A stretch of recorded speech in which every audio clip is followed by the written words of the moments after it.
30 வருஷமா தெரியும். உன்னை விட எனக்கு தான் தூக்கம் ஜாஸ்தி. கல்யாணம் ஆகி ரொம்ப வருஷம் கழிச்சு பிறந்த புள்ள. அவன் மேல எனக்கு விட்டதில் ஜாஸ்தி. கையில எடுத்து கொஞ்சம் போது நொக்க கொடுத்தாரு. மீச கொடுத்தது நாழ்வா. யாரு? ஓ இதுல ரெண்டுல காணிச்சேன். நீங்க நீங்க உயிரோட தான் இருக்கேன்.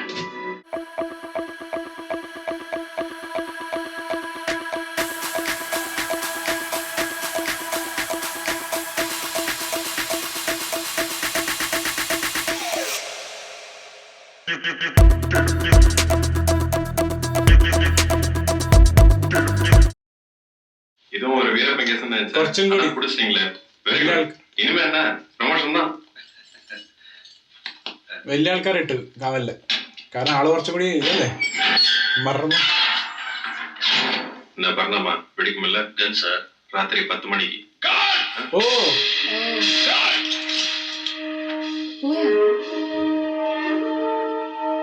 என்னையா டியூட்டி பாக்குறீங்க நீங்க?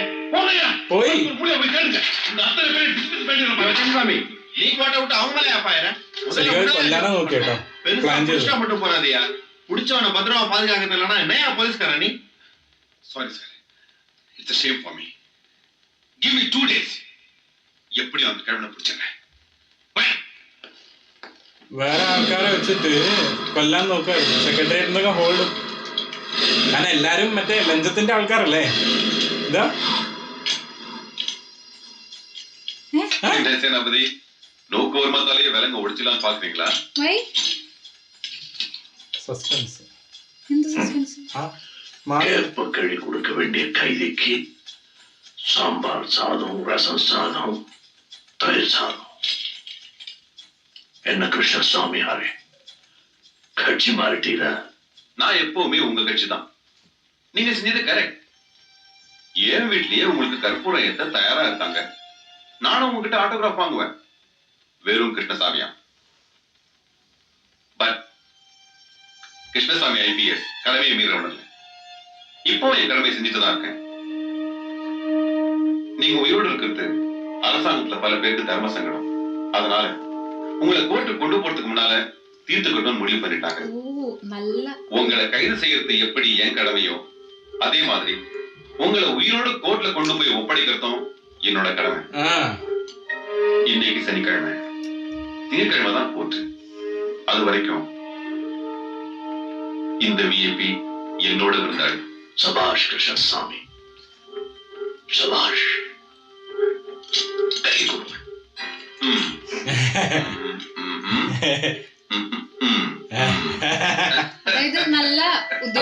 അതായത് കൊല്ലാൻ പാടില്ലല്ലോ. മറ്റവര് കൊല്ലാൻ പ്ലാൻ ചെയ്യുന്നുണ്ട് ഓൾറെഡി. കാരണം അവൾക്ക് ഭയങ്കര പ്രശ്നമല്ലേ. എല്ലാ പൊളിറ്റീഷ്യനും ഭയങ്കര പ്രശ്നമാണ്.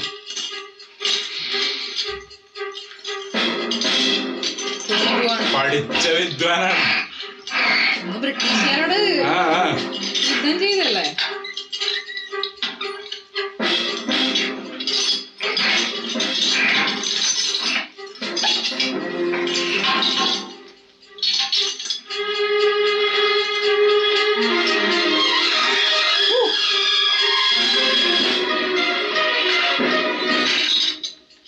എന്താ ചെയ്യണേ?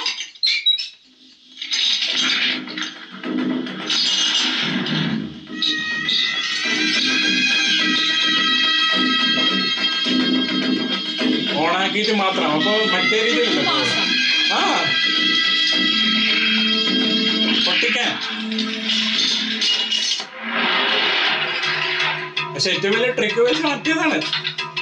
ശരിക്കും നമ്മള് സൂക്ഷിച്ച് വെച്ചില്ലേ പോകില്ലത്.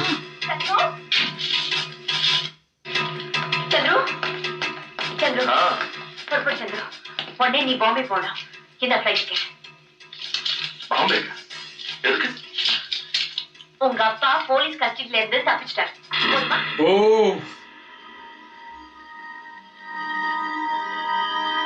எங்க அப்பா கார் கொண்டு வந்திருக்கேன். அதுல ஏர்போர்ட் வரைக்கும் போயிடலாம். போலீஸ் கண்ணுல படாம நீ ஃபிளைட்டுக்குள்ள போற வரைக்கும் கூட ஏற்பாடு பண்ணியாச்சு. என்ன பேசுறீங்க? இந்த பைத்தியக்கார கிழவனுக்கு பயந்துட்டு என்ன பிச்சைக்கார மாதிரி பாம்பே சுத்த சொல்றீங்க? எத்தனை அடிக்கு சந்துரு?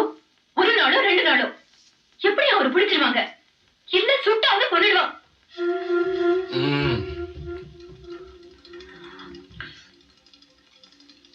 பயந்துட்டு பாம்பே போறதை விட போலீஸ் ப்ரொடெக்ஷன் வாங்கிட்டு இங்கே இருக்கலாம்ல. டேய், அவர் தப்பிச்சிருக்கிறதே போலீஸ் கிட்ட இருந்துதான்டா.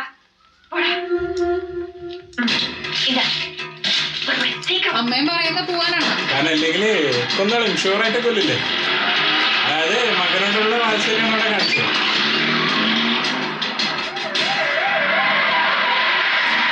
അവര് രക്ഷപ്പെട്ടതേ പോലീസിൽ എടുക്കുന്നത്.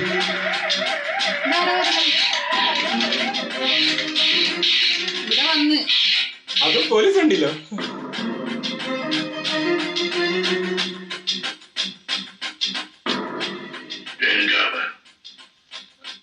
ചന്ദ്രു വന്ന്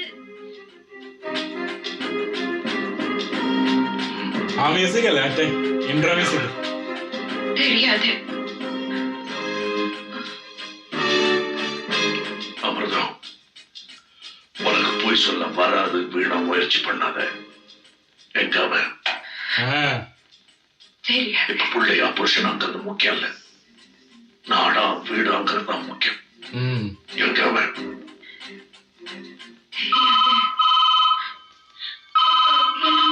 பிள்ளையா புருஷனாங்கல்ல.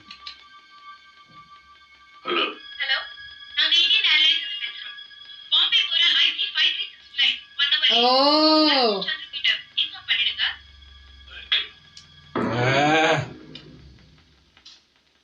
பொண்டாட்டி சொல்லாதத போன் சொல்லிடுச்சு. ஃபிளைட் 1 hour லேட்டா. ஐ பிடிச்சு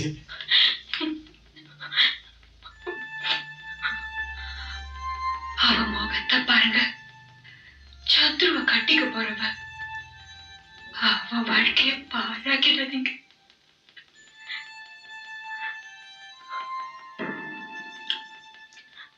சந்துரு தான் உன் வாழ்க்கையா? எத்தனை வருஷமா தெரியும்? 2 வருஷம். 2 வருஷம். எனக்கு 30 வருஷமா தெரியும். உன்னை விட எனக்கு தான் தூக்கம் ஜாஸ்தி. கல்யாணம் ஆகி ரொம்ப வருஷம் கழிச்சு பிறந்த புள்ள, அவன் மேல எனக்கு விட்டதில் ஜாஸ்தி. கையில எடுத்து கொஞ்சம் போது நொக்க கொடுத்தாரு. மீச கொடுத்தது அழுவா. அவனுக்கு வலிக்க கூடாதுங்கிறதுக்காகவே மீசை இழந்த சேனாபதி இன்னைக்கு அவனை இழக்க தயாராயிட்டான்.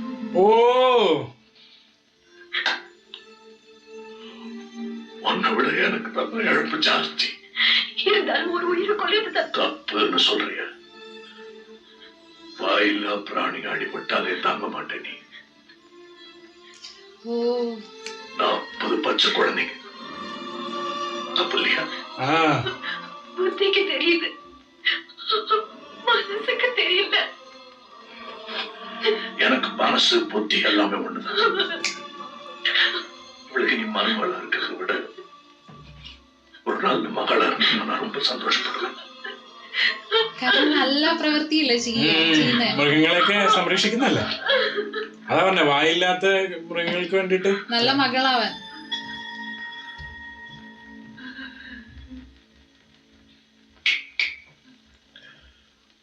புத்திசாலித்தனம் நினைச்ச 2 பேரும் உயிரோட இருக்கணும் வேண்டிக்காது.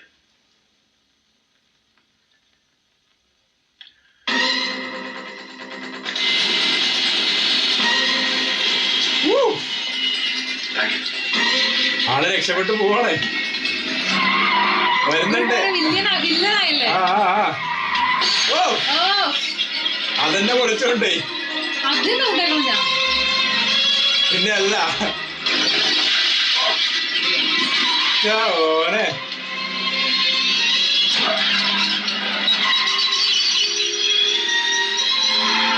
എല്ലാരും വന്നു. ക്ലൈമാക്സ് പൊടി പിടിച്ച് അല്ലേ.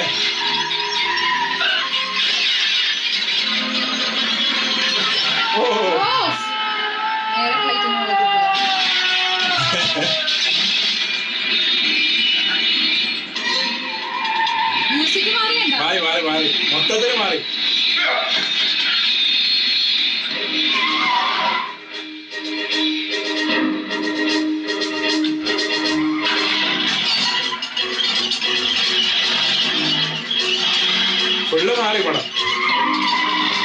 ഇതിലോട്ട്.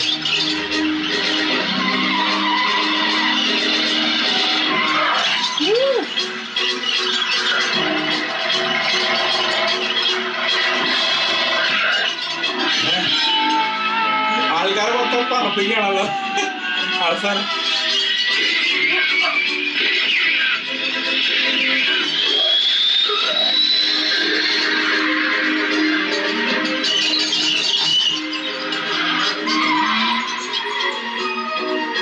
ഗംഭീരം സാധനം അല്ലേ?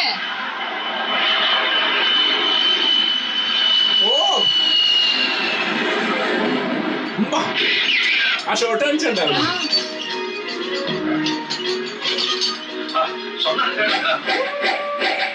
ഓ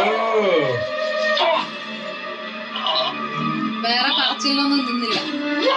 കാരണം ഇമോഷണലി ആയാല് ചെയ്യാൻ പറ്റില്ല.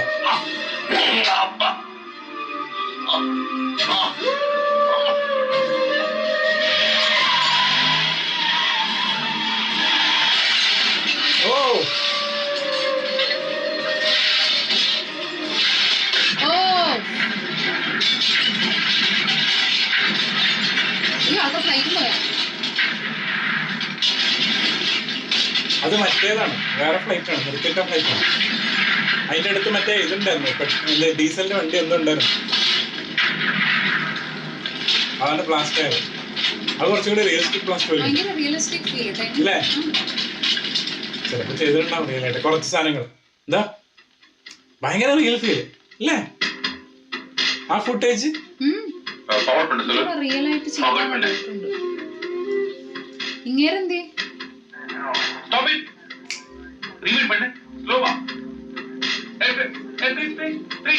ചാടി, ഇന്ത്യൻ ചാടി.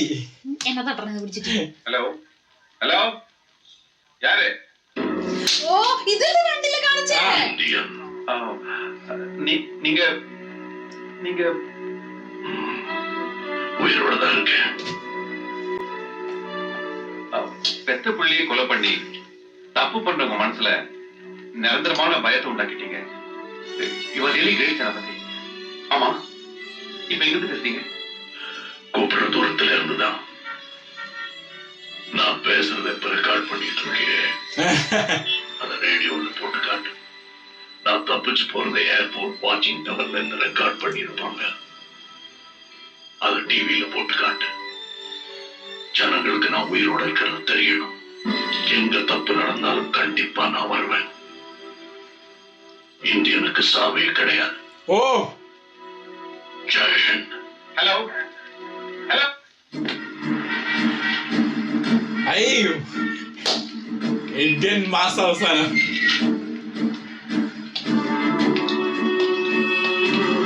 വേറെ സ്ഥലത്താട്ടോ, പുറത്താണുള്ളത്. പുറത്തല്ല, കാരണം അവിടെ നിൽക്കാൻ പറ്റില്ല. പൊളിച്ച്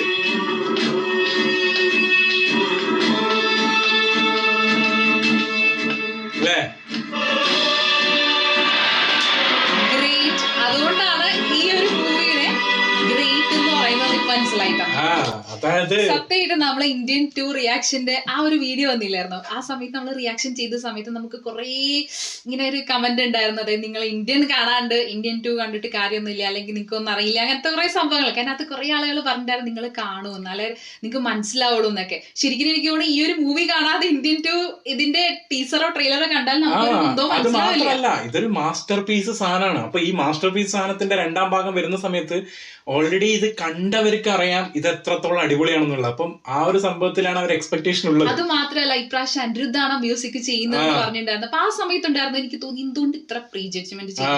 പക്ഷെ ഇപ്പൊ മനസ്സിലായി എന്തുകൊണ്ടാണ് പ്രീ ജഡ്ജ് ചെയ്തതെന്നുള്ളത്. കാരണം എന്ന് വെച്ചാൽ AR റഹ്മാൻ സർ അമ്മാതിരി സബ്ബാണ് ഇതിനകത്ത് ചെയ്തു വെച്ചിരിക്കുന്നത്. അതായത് നമ്മൾ അറിയില്ല, അത് ജസ്റ്റ് ലൈക്ക് ദാറ്റ് ഒരു മ്യൂസിക് ചെയ്തേക്കുന്നല്ല, അല്ലെങ്കിൽ ഒരു സോൾ എന്ന് പറയാം അല്ലെ. അതായത് ഒരു സിനിമയുടെ അകത്ത് പാട്ടിന് പാട്ട്, ഡാൻസിന് ഡാൻസ്, ഫൈറ്റിന് ഫൈറ്റ്, ബാക്ക്ഗ്രൗണ്ട് സ്കോർ, റിപ്പീറ്റേഷൻസ് ഒക്കെ കുറവാണ് അറിയോ. അതായത് ഭയങ്കര മിക്സിംഗ് ഒക്കെ ചെയ്യുന്നുണ്ട് ഓരോ സിറ്റുവേഷൻ അതായത് അനുസരിച്ചിട്ട്. എല്ലാ സ്ഥലത്തും ഗംഭീര മ്യൂസിക് ചെയ്തിട്ടുണ്ട്, കുറെ പാട്ടുകളുണ്ട്, നല്ല നല്ല മൊത്തത്തിൽ അറിയില്ല ഒരു കമേഴ്ഷ്യൽ എന്റർടൈനറിന് വേണ്ടുന്ന എല്ലാ സാധനവും ഉണ്ട്. അതിന്റെ കൂടെ നല്ലൊരു സ്റ്റോറി ഉണ്ട്, ആ ഒരു നമ്മളല്ലേ സോഷ്യൽ റെലവന്റ് ആയിട്ടുള്ള ടോപ്പിക് ഉണ്ട്, എല്ലാം കൂടി മിക്സ് ചെയ്തിട്ട് വരുന്ന സമയത്ത് ഫസ്റ്റ് തന്നെ നമ്മൾ ഈ ഒരു മൂവി റിയാക്ഷൻ ചെയ്യാൻ തുടങ്ങിയ സമയത്ത് തന്നെ നമുക്ക് വന്നൊരു കമന്റ് ആയിരുന്നു, ചന്ദ്രുവിനെ ഇന്ത്യൻ തന്നെ അല്ലെങ്കിൽ സേനാപതി തന്നെ കുത്തിക്കൊല്ലുന്നു. പക്ഷെ അത് കണ്ടപ്പോ ഞാൻ വിചാരിച്ചു അങ്ങനെ ഒന്നും സംഭവിക്കൊന്നുമില്ല, കാരണം നമുക്കത് വിശ്വസിക്കാൻ പറ്റാത്ത ഒരു സംഭവമാണത്. അത് മാത്രമല്ല കംപ്ലീറ്റ്ലി ഷെയ്ഡ് മാറ്റം എവിടെയും കാണിച്ചിട്ടില്ല. അതായത് ചന്ദ്രു എന്ന് പറയുന്ന ക്യാരക്ടറിനെ ചില സമയത്ത് ആ ഒരു ഫൈറ്റ് ഒക്കെ നടന്നിച്ചില്ലേ ആ മൃഗങ്ങളെ കൊണ്ടുപോയ സമയത്തൊക്കെ, അപ്പൊ ആ സമയത്ത് നല്ലവനായിട്ട് പിന്നെന്താ പറയാ ജോലി കിട്ടാൻ വേണ്ടിട്ട് സംഭവങ്ങളൊക്കെ ചെയ്തു. അപ്പൊ നമ്മൾ കുറച്ച് സെൽഫിഷ് ആണെന്ന് മാത്രം തോന്നി, ബാക്കിയുള്ള സംഭവങ്ങൾ മറ്റുള്ളവർക്ക് ദ്രോഹം ചെയ്യുന്നുള്ള രീതിയിൽ തോന്നിയില്ലായിരുന്നു. കാരണം നമ്മളെ ഭയങ്കരമായിട്ട് ഈ ഡയറക്ടർ ശങ്കർ സാർ നന്നായിട്ട് കൺഫ്യൂസ് ചെയ്യിപ്പിച്ചിട്ടുണ്ട്. അതും ഈ 2023 ഇത്ര വലിയ വലിയ എന്താ പറയുക കോംപ്ലിക്കേറ്റഡ് ആയിട്ടുള്ള മൂവീസ് ഒക്കെ വന്നിരിക്കുന്ന ഈ ഒരു എറയിൽ നമ്മൾ ഇത്രയും നാളുകൾക്ക് ശേഷം ഈ മൂവി കാണുമ്പോൾ ആ ഒരു ഫ്രഷ്നെസ് ഫീല്, ആ ഒരു ട്വിസ്റ്റ് നമ്മൾക്ക് ഗസ് ചെയ്യാൻ പറ്റുന്നേ ഇല്ല എന്നുള്ളതാണ്. ഞാൻ ആദ്യം വിചാരിച്ച സംഭവം വെച്ചിട്ടുണ്ടെങ്കിൽ ഇനിയിപ്പോ രണ്ടുപേരും ഒരാൾ തന്നെയാണ് എന്നുള്ള എനിക്ക് കുറെ ഗസ് ഉണ്ടായിരുന്നു. അതിനുശേഷം പിന്നെ മനസ്സിലായി ചിലപ്പോ ഇനിയിപ്പോ ഇവർ രണ്ടുപേരും ഒറ്റക്കെട്ടായിട്ടാണോ വർക്ക് ചെയ്യുന്നത്, നമ്മളെ കാണിക്കാണ്ട് വേറെ രീതിയിൽ വർക്ക് ചെയ്യുന്നത്. പക്ഷെ ആ ഒരു മായ മച്ചിന്ദ്ര സോങ് വന്നപ്പോ തന്നെ ചെറുതായിട്ട് നമുക്ക് നെഗറ്റീവ് ഷെയ്ഡ് ഹിന്റ് തന്നത് ആ ഒരു സോങ്ങിലായിരുന്നു. അതായത് അതുവരെ കാണിച്ചിട്ടുള്ള ഒരു ഷെയ്ഡ് എന്ന് പറയുന്നത് ചന്ദ്രു നല്ലവനായിട്ടുള്ള, ഇപ്പൊ അതിന് ആ സോങ്ങിന് മുന്നേ വരാൻ പറയുന്നത് ചന്ദ്രു നല്ലൊരു ലവനാണ്, ഫ്രണ്ട് ആണെന്നൊക്കെയാണ്. അതില് ഒരു സ്ഥലത്ത് മാത്രം ചെറിയൊരു നെഗറ്റീവ് കാണിച്ചത് മറ്റേതായിരുന്നു, അതായത് പെങ്ങൾ വെച്ച സമയത്തുള്ള ആ സംഭവം അല്ലേ, ആ സിറ്റുവേഷനിൽ ആളുടെ ബിഹേവിയറും സംഭവങ്ങളൊക്കെ ചെറുതായിട്ട് നെഗറ്റീവ് ഉണ്ടായിരുന്നു, പ്രത്യേകിച്ച് വീട്ടിൽ നിന്ന് ഇറങ്ങി പോയതൊക്കെ. അപ്പം 2 സ്ഥലത്ത് മാത്രമേ നമുക്കൊരു ഹിന്റ് തന്നുള്ളൂ. പക്ഷെ അവസാനം തൊട്ടെത്തുമ്പോൾ കടൂരമില്ലെന്നുള്ള രീതിയിൽ, കാരണം ആ 40 കുട്ടികൾ മരിച്ചിട്ട് പോലും ആൾക്ക് അത്ര പോലും വിഷമമില്ല. അതാണ് സേനാപതി പറയുന്നത്. അതായത് നീ വേണമെന്നുണ്ടെങ്കിൽ പോലീസിന്റെ അടുത്ത് പോയിട്ട് റിപ്പോർട്ട് ചെയ്തിരുന്നെങ്കിൽ പ്രശ്നമില്ലായിരുന്നു, ഓക്കെ അത് ആ ഒരു മിസ്റ്റേക്ക് വന്നു. പക്ഷെ എന്താ പറയാ എന്തൊക്കെയാ കാണിച്ചു. ഏറ്റവും വലിയ ഡയലോഗ് എന്ന് പറയുന്നത് അച്ഛനെ എപ്പോഴും കുറ്റപ്പെടുത്തുന്നത് പെങ്ങള് മരിച്ചതിന്റെ ആ ഒരു ഇതാണ്. അതായത് ആ ഒരു സമയത്ത് പൈസ കൊടുത്തിരുന്നെങ്കിൽ പെങ്ങളെ ജീവൻ രക്ഷിക്കായിരുന്നില്ലേ. അതേ ആള് കാരണം 40 കുട്ടികൾ മരിച്ചിട്ടും ആള് എഗെയിൻ മറ്റേ അതിന്റെ അകത്ത് രക്ഷപ്പെടാൻ വേണ്ടി എന്താ പറയാ ബ്രൈബ് കൊടുത്തോണ്ടിരിക്കുകയാണ്. അപ്പൊ ആ ഒരു സംഭവം വല്ലാണ്ട് തന്നെ ശരിക്കും അതുകൊണ്ടാണ് അവിടെ കറക്റ്റ് വില്ലനായത്. ശരിക്കും ഒരു റീസൺ കിട്ടി മകനെ എങ്ങനെ കൊല്ലണം, അല്ലെങ്കിൽ എന്തുകൊണ്ട് കൊല്ലണം എന്നുള്ള സംഭവം അല്ലേ, അത് കറക്റ്റ് ആയിട്ട് കാണിച്ചു തന്നു. ശരിക്കും നമ്മള് ജയിലർ മൂവിയിലെ ആ ഒരു എൻഡിലൊക്കെയാണ് ഈ ഒരു സംഭവം കണ്ടിട്ടുണ്ടായിരുന്നത്. പക്ഷെ വർഷങ്ങൾക്ക് മുന്നേ ഈ സംഭവം ഓൾറെഡി പയറ്റിയിട്ടുള്ളതാണ്. ആ സമയത്ത് ശരിക്കും എത്ര 1996 എന്ന് പറയുന്നത് എനിക്ക് തോന്നുന്നു മൂവിയുടെ ചരിത്രത്തിൽ തന്നെ കുറെ അധികം നാഴികക്കല്ലായിട്ടുള്ള മൂവീസ് ഇറങ്ങിയ ഒരു ടൈം ആയിരുന്നു. നമ്മള് ശരിക്കും എന്താ പറയാ ആ സമയത്ത് ഈ മൂവി കണ്ടില്ല എന്ന് പറഞ്ഞിട്ട് കുറെ ആൾക്കാർ ഇടയ്ക്കിടയ്ക്ക് വന്ന് പറയാറുണ്ട്, അതായത് നിങ്ങൾ കണ്ടില്ലേ, നിങ്ങൾ അഭിനയിക്കുകയാണ്, നിങ്ങൾക്ക് അറിയില്ലേ. സംഭവം എന്താന്ന് വെച്ചിട്ടുണ്ടെങ്കിൽ ഫസ്റ്റ് ഓഫ് ഓൾ എല്ലാവരുടെയും ജീവിത സാഹചര്യം ഒന്നും ആയിരിക്കില്ല. പിന്നെ എല്ലാവരുടെയും നമ്മൾ നിൽക്കുന്ന ആ ഒരു സ്ഥലവും ചിലപ്പം ബാക്കിയുള്ള കാര്യങ്ങൾ ഇപ്പം അച്ഛനമ്മമാരുടെ ജോലിയും സംഭവങ്ങളൊക്കെ ഡിഫറെന്റ് ആയിരിക്കാം. അപ്പൊ അതുകൊണ്ട് തന്നെ ആ സാഹചര്യം വെച്ചിട്ട് ഞാൻ കൂടുതലും ചെറുപ്പത്തിൽ കണ്ടത് ഹിന്ദി മൂവീസ് ആണ്. അപ്പൊ ഹിന്ദി മൂവീസ് കാണുന്നതുകൊണ്ട് തന്നെ എനിക്ക് ഹിന്ദി മൂവീസ് കണ്ട് പിന്നെ മലയാളം മൂവീസ് കാണാൻ തുടങ്ങി. സംഭവം എന്ന് വെച്ചാൽ എനിക്കെന്ന് പറയുന്നത് മലയാളം ഒഴിച്ചിട്ട് വേറെ ഒരു ചാനലും വീട്ടിൽ വെക്കാൻ സമ്മതിക്കില്ല, അതാണ് സംഭവം. അപ്പൊ നിങ്ങൾക്ക് മനസ്സിലാക്കാലോ എന്താണെന്നുള്ളത്. മലയാളം ഒഴിച്ചിട്ട് ഒരു സാധനം വെപ്പിക്കില്ല, അതായിരുന്നു എന്റെ സാഹചര്യം. പിന്നെ എന്താ വെച്ചാൽ പിന്നെ ജോലിയൊക്കെ കിട്ടിക്കഴിഞ്ഞു പിന്നെ നമ്മള് പടം കാണാനുള്ള നേരമാണോ ഉള്ളത്, അല്ലാന്നുണ്ടെങ്കിൽ ജോലി ചെയ്തിട്ട് നിൽക്കാൻ വേണ്ടിയിട്ടാണ്. വേറെ കാര്യം നമുക്കൊരു കമന്റ് ഉണ്ടായിരുന്നു, 2020 മുതലാണ് നമ്മൾ ചിലപ്പോൾ പടം കണ്ടു തുടങ്ങിയെന്നുള്ള. ആക്ച്വലി 2011-12 തൊട്ടിട്ട് ഞാൻ കാണാൻ തുടങ്ങിയിട്ടുണ്ടായിരുന്നു മൂവീസ് തിയേറ്ററുകളിൽ പോയിട്ട്. അപ്പൊ അതിനുശേഷമുള്ള സിനിമകളൊക്കെ ഒരുവിധം കണ്ടിട്ടുണ്ട്. പക്ഷെ എന്നാലും തമിഴ് മൂവീസ് കാണുന്നത് കുറവാണ്.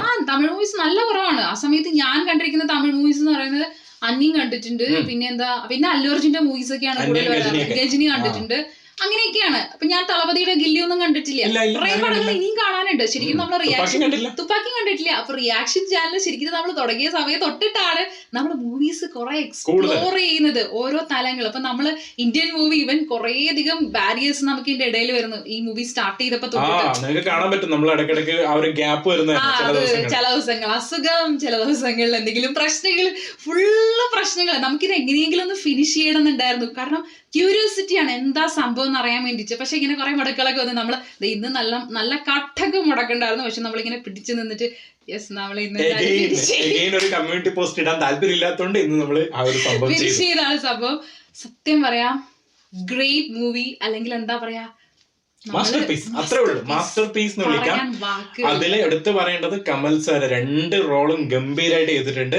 പ്രത്യേകിച്ച് ഇന്ത്യൻ ക്യാരക്ടർ ഒരു രക്ഷയില്ല. പിന്നെ അതുപോലെ തന്നെ സുകന്യ ഒരു രക്ഷയില്ലാത്ത ആക്ട്രസ്. കാരണം ആ ഒരു നമ്മളെ ഏകദേശം സുകന്യയുടെ എൻട്രി വരുന്ന കുറച്ച് അങ്ങോട്ടാണ്, പക്ഷെ വന്നിട്ട് എൻഡ് വരെ ആ ഒരു ക്യാരക്ടർ പിടിച്ച് നമ്മ ക്യാരക്ടറായിട്ട് കറക്റ്റ് ആയിട്ട് നിൽക്കുന്നുണ്ട്. എല്ലാവരും പറയില്ലേ നെടുമുടി ചേട്ടൻ എന്റെ മോനെ ഗംഭീര റോൾ. ഇന്ത്യൻ ടൂവിൽ എനിക്ക് തോന്നുന്നു ഓൾറെഡി പോർഷൻസ് ഇനി കവർ ആയിട്ടുണ്ടെന്ന് തോന്നുന്നുണ്ട്. കാരണം നമുക്ക് അറിയാലോ ഇനിയിപ്പോ അദ്ദേഹത്തിന് എന്താ പറയാ, എനിക്ക് തോന്നുന്നത് കഴിഞ്ഞിട്ടുണ്ടാവും. കാരണം ഏകദേശം 2017 അനൗൺസ് ചെയ്ത പ്രൊജക്ട് ആണ്. പിന്നെ കുറെ അധികം അവിടെയും പ്രശ്നങ്ങളുണ്ടായിരുന്നു. കുറെ സംഭവങ്ങളൊക്കെ കഴിഞ്ഞിട്ടാണ് എന്താ പറയാ ഇപ്പൊ മൂവി വരാൻ പോകുന്നത്. അപ്പൊ അതുകൊണ്ട് തന്നെ നമുക്ക് പ്രതീക്ഷിക്കാം ഒട്ടനവധി ആക്ടേഴ്സ് ഉണ്ട്, പുതിയ പുതിയ ഫേസസ് ആയിരിക്കും നമ്മൾ കാണുന്നത്. പക്ഷേ ഇന്ത്യന്റെ ധർമ്മം ഇന്ത്യൻ ചെയ്യും. യെസ്, ഇന്ത്യന്റെ ധർമ്മം ഇന്ത്യൻ ചെയ്യും. ഇനി നമ്മൾ ആ കണ്ടുവെച്ച മാസ്റ്റർ പീസിന്റെ മേലെ നിൽക്കണം ഇനി വരാൻ പോകുന്ന സാധനം. 1996 ഉണ്ടായിരുന്ന VFX-ഉം എന്താ പറയാ കുറെ അപാകതകൾ നമ്മൾ ആ പാട്ടിലേക്ക് നമുക്ക്, പക്ഷെ ഇപ്പോഴും നമുക്കത് തോന്നുന്നില്ല. ഇപ്പോഴും ഫ്രഷ്നെസ് ഉണ്ട്. എന്താ പറയാ അങ്ങനെ കാണുമ്പോഴൊക്കെ ആ ഒരു ടൈം ഈ ഒരു ടൈം നമുക്ക് മനസ്സിലാവും. പക്ഷെ എന്നാലും അത്ര ഗംഭീരായിട്ട് ചെയ്തു വെച്ചിരിക്കുന്ന ഒരു സംഭവം. അവസാനത്തെ എക്സ്പ്ലോഷൻ അല്ലേ, ഒരു രക്ഷയില്ല കേട്ടോ, ഭയങ്കര റിയലിസ്റ്റിക്. എനിക്ക് തോന്നുന്നത് പക്ക റിയലിസ്റ്റിക്. അത് ഒരു കമന്റും കൂടി ഞാൻ കണ്ടിട്ടുണ്ടായിരുന്നു കേട്ടോ. അതായത് ഇന്ത്യൻ പോലെ എടുക്കാനായിട്ട് ശങ്കർ സാറിന് ഇനിയും പറ്റുമോ എന്നുള്ളൊരു ഡൗട്ട് ഉണ്ട് എന്ന് പറഞ്ഞിട്ട്. കാരണം അത് അമ്മാതിരി ചെയ്തു വെച്ചൊരു സംഭവം, ഹാർട്ട് ആൻഡ് സോൾ കൊടുത്ത് ചെയ്തിരിക്കുന്ന സംഭവമാണ്. പിന്നെ ഒബിയസ്ലി ഇപ്പൊ ഇത്രയും ടെക്നോളജി ഇങ്ങനെ നിൽക്കുന്ന സമയത്ത് ഇതൊക്കെ മേലെ ശരിക്കും ചെയ്യാൻ പറ്റും. സംഭവം എന്താ അറിയോ, ടെക്നോളജി മാത്രം പോരാ, സോള് വേണം. സോള് വരാൻ വേണ്ടിയിട്ടാണ് എല്ലാരും വെയിറ്റ് ചെയ്യുന്നത്. അത് എത്രത്തോളം വരുന്നുള്ള നമുക്ക് നോക്കാം. എന്തായാലും വിത്ത് ഓൾ എന്താ പറയാ ഹോപ്പ് നമ്മള് വെയിറ്റ് ചെയ്താണ്. അപ്പൊ എന്തായാലും സക്സസ്ഫുള്ളി നമ്മൾ കംപ്ലീറ്റ് ചെയ്തിരിക്കുകയാണ് ഇന്ത്യൻ മൂവി. ശരിക്കും എന്താ പറയാ ആ ഒരു കുറെ കമന്റ്സ് വന്നില്ലായിരുന്നെങ്കിൽ നമ്മൾ ഈ മൂവി റിയാക്ഷൻ ചെയ്യില്ലായിരുന്നു കേട്ടോ. ശരിക്കും നമ്മളല്ലേ ചില സമയത്ത് ഇറ്റ് ഈസ് ഗുഡ് അല്ലേ? അത്രേ ഉള്ളൂ.